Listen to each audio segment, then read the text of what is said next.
Hello guys, magandang hapon po sa inyong lahat. Welcome back po sa ating panibagong video dito po sa ating channel. Ayan, so kumusta po kayo mga kanegosyo sa mga kapwa ko nag-aalaga ng RTL Chicken. So hopefully yung inyo pong mga manok ay nasa maayos at nangingitlog ng maganda. Sa ganon lahat tayo ay maganda ang production. So sa lahat po ng sumusubaybay at nanonood dito sa ating channel, ngayon po ay malugod akong nagbabalita sa inyo na after 7 weeks po na dumating sa amin yung aming mga manok ay nag-yield na po sila ng 95%. So 95% na po ang nakuha naming itlog ngayong araw na to, which is nakakatuwa po talaga kasi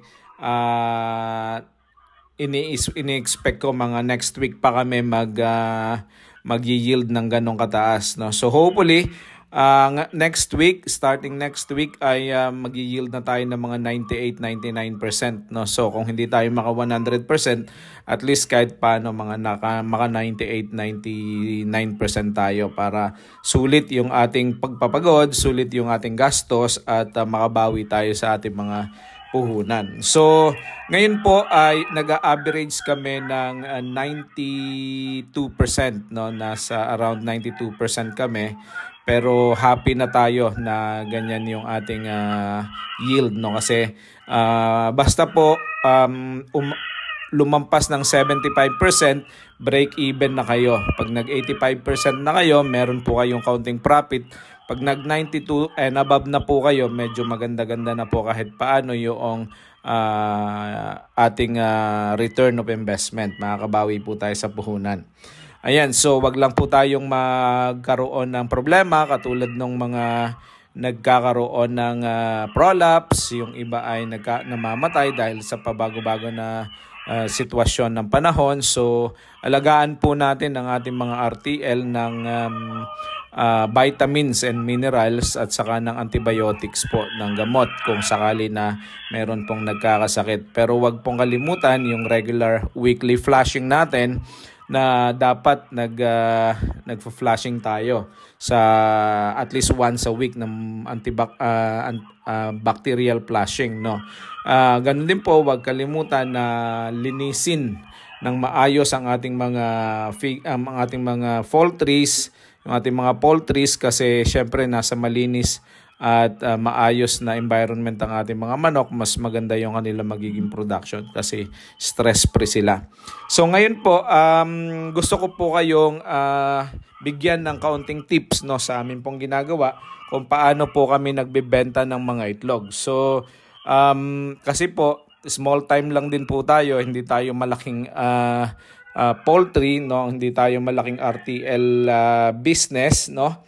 So tayo po ay nagdi-DIY din kung paano natin ibebenta yung ating mga itlog. Kasi kung malaki po tayong farm, at least kahit paano madali na po yan kasi pwede tayong kumuha ng malalaking mga resellers at saka pwede po tayong magbenta sa mga supermarkets, no. So pwede yan, o meron tayong regular na pagsusuplayan. Pero dahil po tayo ay mga small time backyard layer farmers, tayo po DIY din yung ating pagbibenta ng ating mga itlog. So unang-una ko pong tips, meron po tayong 5 tips dito at ang unang-una kong tip ay kapag nagsimula na pong mangitlog ang inyong mga manok, kayo po ay magsimula na ring magbenta sa mga vicinity, sa close vicinity, close proximity ng inyong farm.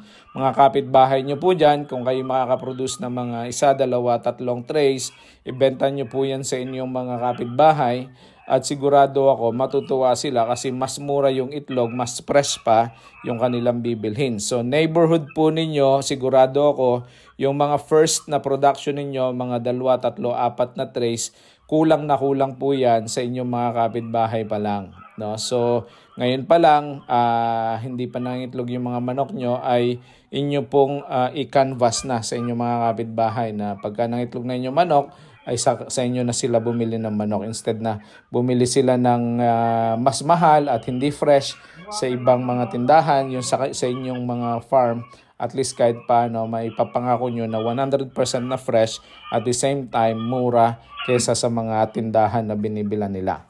So ngayon po, sunod naman natin is yung mga small sari-sari store. So ito po mga to ay nagbibenta yan mga yan ng mga itlog sa mga kapitbahay nyo rin, pero syempre bumibili pa sila sa mga palengke, nagta-travel pa sila, pero kung kayo na ang magsusupply sa kanila, may iwasan nila yung pagta-travel, at the same time di na sila gagastos, fresh pa yung itlog na bibenta nila, tapos mas mura pa nila makukuha. So pwede nyo po na bentahan sila ng reseller price, no? At yung reseller price na yan po, depende din sa inyo kung magkano nyo gusto ibigay. Yung hindi naman sila lugi, pero hindi din po kayo lugi. So kayo na po ang bahalang mag-determine ng reseller's price ninyo. So yan, at ina-advise ko po na syempre kung yan ay mga within the vicinity, bigyan nyo po ng at least minimum orders. So yung sa amin po, 10 trays po ang minimum orders namin para hindi naman po lugi sa pagdadala doon sa mga tindahan na yun. Kasi syempre gagastos din ng gasolina ang magdi-deliver. So dapat merong konting compensation. Ikatlo po ay yung mga kapitbahay ninyo na gusto rin kumita. May mga kapitbahay po kasi na nasa bahay lang pero gustong magbenta ng itlog online, o kaya sa mga kaibigan nila gusto nilang magbenta, sa mga kapamilya nila gusto nilang magbenta. So pwede nyo rin po silang gawing reseller. So 10 trays din po ang minimum order nila. Tapos pwede po silang, kung kaibigan nyo sila, mga kapitbahay nyo, pwede nyo i-drop yung egg, tapos pag nabenta, saka kayo babayaran. So yan po, isa sa mga pinaka-effective po yan na pagbibenta ng mga itlog natin. Ngayon, marami din po, yung pang-apat, marami din po sa mga pamilya natin, sa family members natin, ang gusto din kumita, kahit po yung mga teenagers, no?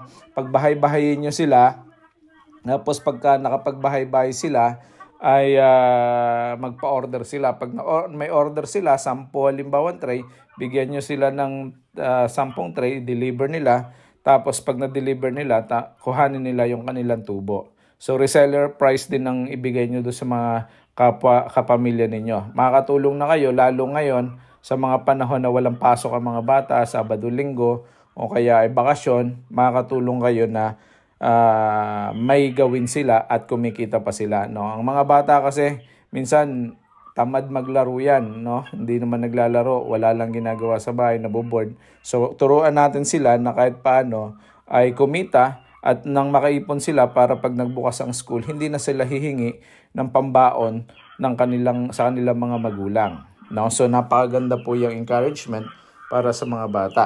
Ika-5 pong way na paraan is ito po, medyo malakihan. Katulad ko po, nagre-reseller po, nagbibenta po tayo sa mga reseller, at may mga reseller po na nasa palengke, may tindahan, yung malalaking mga tindahan, mabilis magbenta ng itlog. Sa katunayan po, may umorder sa akin ng 100 trays every week, tapos meron pa rin pong umorder ng 40 trays every week. So 140 trays po every week, medyo mabigat po kasi ang akin pong naipoproduce lamang average na 105 trays every week. Pero hindi po yan imposible. So kausapin nyo lang yung mga reseller na ganito yung kaya mo lang i-produce, tapos sabihin nyo lang na kaya nyo namang i-produce yun, intayin lang, hindi lang siya laging ganong kakwan. Basta may regular kayong ibibigay sa kanila, 50 na trays, 30 na trays every deliver, para na sa ganun po, tuloy-tuloy din ang kanilang pagkita, tuloy-tuloy din ang kanilang pagbibenta. So, isa po yan sa napakagandang paraan. Medyo mas mababa po ng konti ang kuha ng mga yan, pero may regular po kayong pagsusuplayan ng inyong mga fresh na eggs, no? Huwag nyo pong hayaan na wag ibenta kasi minsan pag tumatagal ang ating egg sa shell, hindi na yan fresh. Ang atin pong aim ay makapagbigay tayo ng masustansya, fresh, at saka maayos na egg sa ating mga kababayan. Kaya po tayo nagre-resell. Kaya po tayo naglalagay ng farm. Ayaw po natin na makabili sila ng mga malapit na ma-expired na mga eggs na mura, galing pa sa kung saan, no? Gusto natin maging healthy din yung kanilang mga mabibili na egg, at the same time fresh na fresh at sa murang halaga, no po. So yun guys, 5 tips kung paano nyo i-market yung inyong mga itlog, no? Yung mga RTL eggs natin na harvest natin every day. Kung yan naman ay mga 100 heads lang, 200 heads lang, madali lang po yung ibenta. No po, kulang na kulang po yan sa mga kapitbahay nyo pa lang. Ang bonus tip po na pang-anim, bonus tip, isa sa pinakang maganda at effective ay yung magbenta po online. No? Sa Facebook pa lang, nagbibenta po ako, post lang. Remotely, nagbibenta ako. Imagine niyo, nandito ako sa United Kingdom, nasa Pilipinas ang aking farm.